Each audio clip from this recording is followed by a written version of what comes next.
Akala ko madaling magpanggap, na kapag alam mong peke ang lahat, hindi ka masasaktan, hindi ka maguguluhan, at hindi ka kakabahan, pero mali pala ako, dahil simula nang halikan ako ni Cernan sa harap ng maraming tao, ramdam kong may nagbago, hindi kay Cernan, kundi sa akin. Bakit parang pagod ka yata? Tanong ni Cernan habang sabay kaming bumababa sa elevator ng private condo niya. Because pretending to be a trophy fiancé is exhausting, sagot ko habang inaayos ang heels ko. Try smiling for 5 hours straight in front of people you want to stab, at least. Effective ka, you stabbed quite a few hearts tonight, especially your former, that was the goal, but I don't think I stabbed William's heart.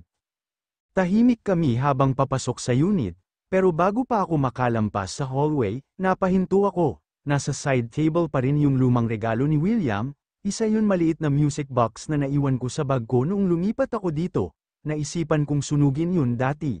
Pero ewan ko ba, hindi ko magawa, ngayon, hindi ko na kayang hawakan o tingnan man lang yun, napansin yun ni Cernan, nilapitan niya ang box at kinuha, inabot niya sa akin.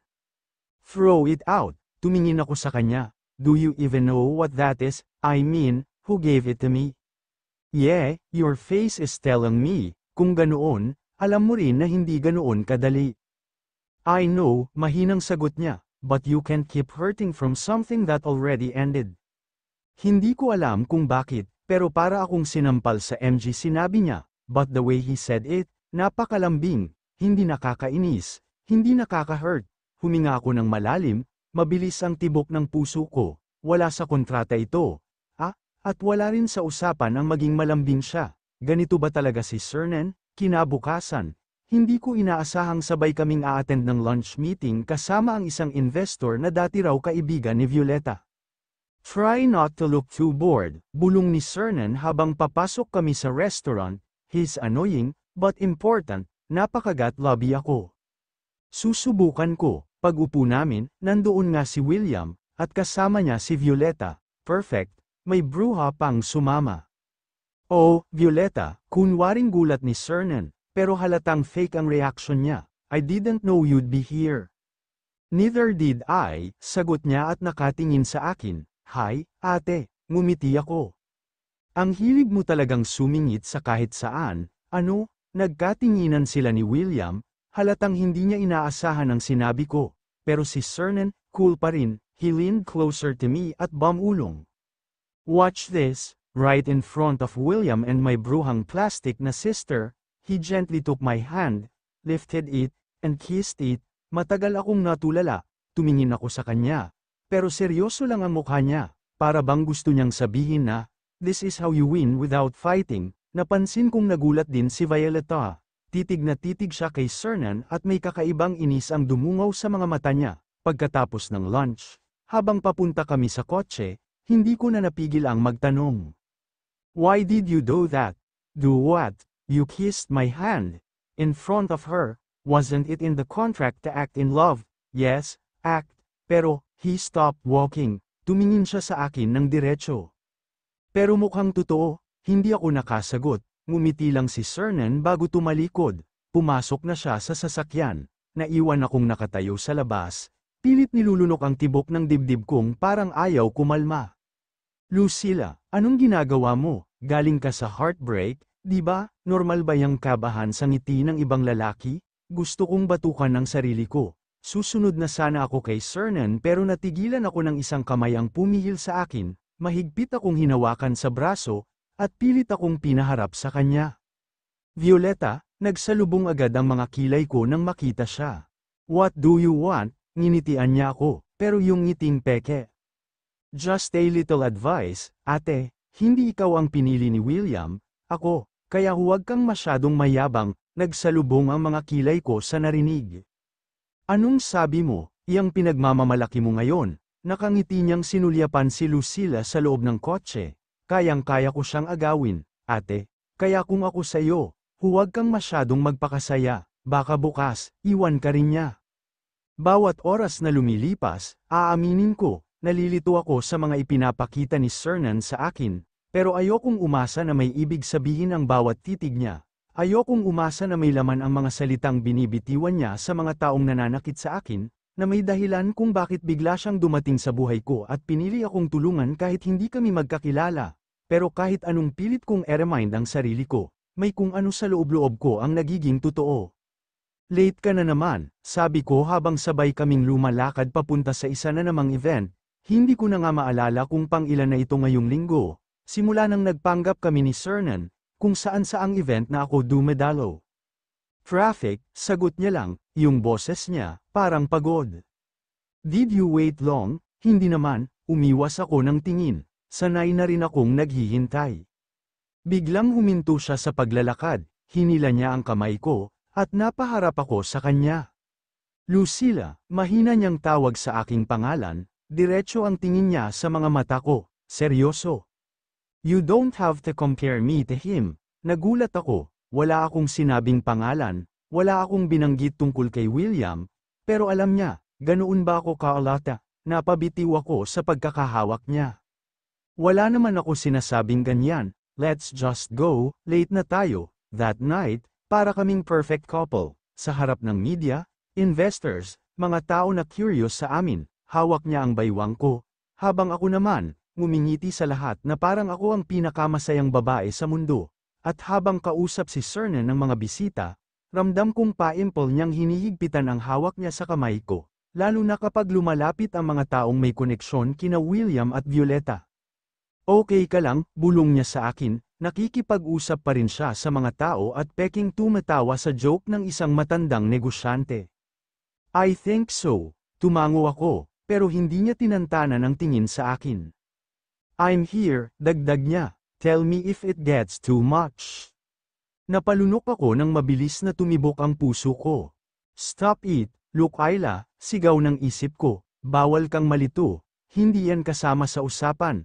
Pagkatapos ng event, late na kami umuwi, sa elevator pa lang ng building, tahimik na kaming dalawa, may Ayla nga na.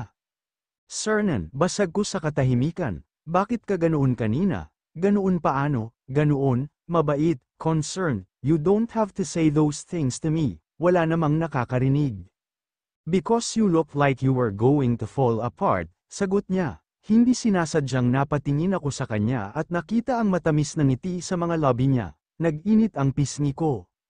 Hindi naman ako ganoon kaina, I didn't say you were, but you shouldn't have to stand alone all the time. Humugat ako ng hangin nang maramdaman ang malakas na pagtibok ng puso ko. Pagkapasok namin sa unit, diretso ako sa kwarto, hinubad ko agad ang heels ko at naupo sa gilid ng cam. Parang ang bigat ng araw na ito kahit wala naman masyadong nangyari.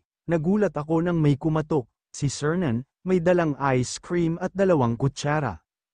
Ice cream at this hour, he shrugged, you looked like you needed something sweet. Napatawa ako kahit ayaw ko. Ang random naman, umupo siya sa tabi ko at tahimik kaming nagsimulang kumain. This time, hindi para sa mga camera, hindi para sa media, hindi sa harap ng mga katrabaho niya. You're not what I expected, bulong niya, napalingon ako. Ano bang ini-expect mo? I heard rumors, ang sabi sa akin, you are someone cold, calculated, manipulative, maybe, but you're not. Malayo ka sa mga bagay na yun, you're sweet, and kind-hearted. Huminga ako ng malalim, hindi ako mabait, ginagamit lang kita, di ba? I know, tumingin siya sa akin, but what if I don't mind being used, if it means I get to be with you?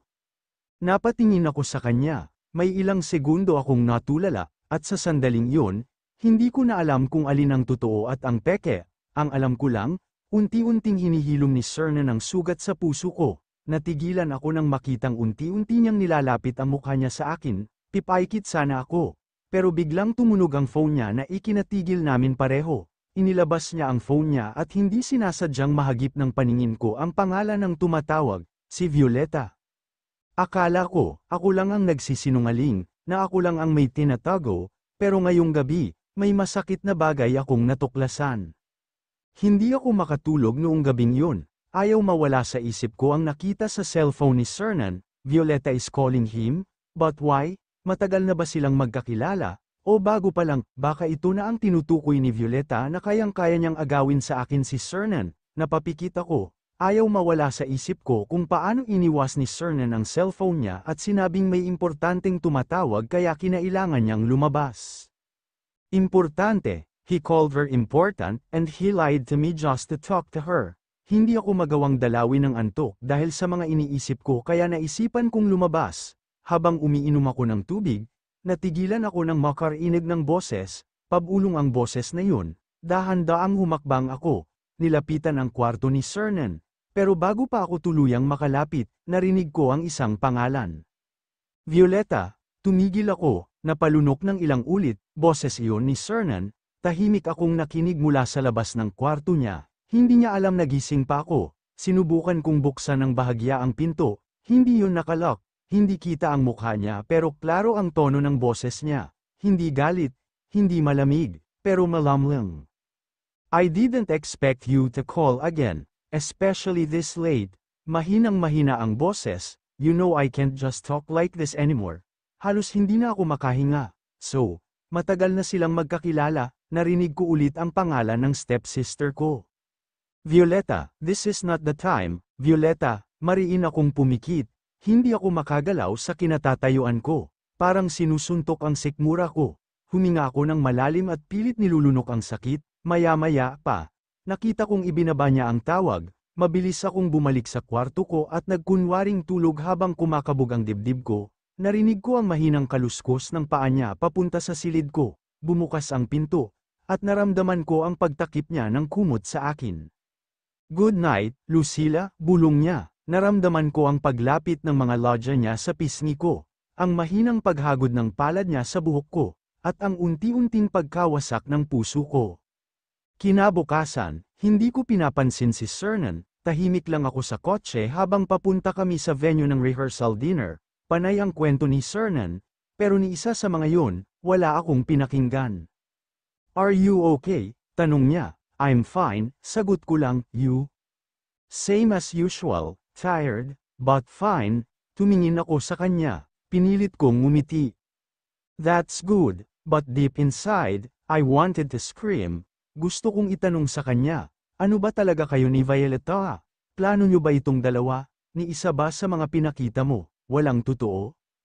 Pinili kong manahimik, pinili kong lunukin na lang lahat ng tanong at sakit, sa rehearsal dinner. Dumating si Violeta, hindi na ako nagulat, pero ang hindi ko inaasahan, ang mga titig ni Cernan sa kanya, may laman, may ibig sabihin, wow, lover's quarrel, nang dumaan si Violeta sa tabi namin, nginitian niya si Cernan, ngiting ng aakit. Nice seeing you again, sabi niya, parang walang pakialam na nandoon ako, mukhang sinadya pa nga yata niya. Tumingin ako kay Cernan, wala siyang imik, wala siyang sagot, pero para sa akin, sapat na ang katahimikang yon para masira ang maliit na tiwalang nabubuo pa lang sa puso ko. Pagka-uwi namin, nauna akong pumasok sa unit, dumiretso ako sa kwarto ko. Hindi ko siya kinabo, hindi ko napansin na sinundan niya pala ako. Lucilla, Cernan, who is she to you? Tanong ko ng diretso, hindi ko na kayang pigilan pa. Pakiramdam ko kasi, sasabog na ang dibdib ko, natahimik siya, nakatingin lang siya sa akin ng diretso. Don't lie to me, sabi ko sa mas mahinang boses, because I won't lie to you either. Huminga siya ng malalim, she was something from the past. Was, pero bakit parang hanggang ngayon, parte pa rin si Violeta ng buhay niya? Does she know about us, about our lives? She knew the moment she saw us together. Umawang ang mga labi ko, kaya pala ganoon magsalita si Violeta. Kaya pala confident siyang pagtawanan ako. Naging kayo ba? Hindi siya nakasagot, tanging pagbuntong hininga lang ang ginawa niya. Please, sagutin mo ako, I begged him, malungkot niya akong tiningnan. Ikakasal na dapat kami, pero nalaman ko ang tungkol sa relasyon nila ni William. Ginamit mo lang ako, ang hina ng boses ko, pero alam kong rinig na rinig ni Cernan yun. Dahil maliban sa lakas ng kabog ng dibdib ko, tanging ang boses ko lamang ang maririnig sa paligid. Nakatayo lang siya sa harap ko, tahimik, at yun ang pinakamasakit. Kasi kung may totoo sa mga pinakita niya, bakit hindi siya makapagsalita? Bumalik lahat sa akin noong gabing narinig ko ang tawag niya kay Violeta, yung lamang sa tono, at ang mga titig niya kanina. Akala ko, klaro ang rules namin, pareho kaming ginagamit ang isa't isa. Pero bakit parang masakit, dahil kaya nagsimula ako sa peke? Pero habang tumatagal, nagiging totoo na ako sa feelings ko, kaya siguro ako nasasaktan ngayon kahit hindi naman dapat. Why didn't you tell me na may history kayo ni Violeta? Sa wakas ay tanong ko. Tahimik pa rin siya, ni hindi na niya magawang tumingin sa akin. Don't I deserve an explanation? Napangiti ako, mapait. Right, because you weren't supposed to tell me anything, we were just pretending, right? Lucilla, don't. Umiling ako, all this time, I thought we were in this together, na magkakampi tayo, pero hindi pala, you made me feel safe, you made me feel seen, but you just did that for her. Lumapit siya, pero umatras ako, I never meant to hurt you, mahina niyang sabi. Then what did you mean to do? Paus ang boses ko, masakit ang lalamunan ko sa pagpipigil sa sarili na umiyak. Get back at her, use me to piss her off, or to make her jealous, para kapag nagselos na siya, babalik na siya sa'yo, kasi kung iyon ang plano mo, congrats, effective, napaka-effective. Nakatingin lang siya sa akin, now, all I can see in his eyes is guilt, kaya mas masakit. Congrats kasi mukhang babalik na sa'yo si Violeta, pero sana sinabi mo, para malinaw kung sinong ginagago nyo. Bumuntong hininga siya, Lucilla, please, gusto kong mapag-isa, Cernan, umalis ka na. Matagal niya akong tinitigan, sa huli, wala siyang nagawa kundi tumango, pagkasara ng pinto ng kwarto ko, humagulgol ako, yakap ko ang unan at doon ako umiyak, doon ko binuhos ang lahat, yung tipong tahimik lang, pero parang may sumisigaw sa loob ko. That night, hindi ako makatulog, nang masiguro kung wala si Sander sa labas, lumabas ako sa balcony, bit-bit ang phone ko. Pagbukas ko ng screen, may message notification. Can we talk? Galing kay William, napalunok ako, hindi ko siya nireplyan, ilang minuto pa, may message ulit, galing pa rin kay William, Lucilla, I was wrong, I see it now, please, can we start over?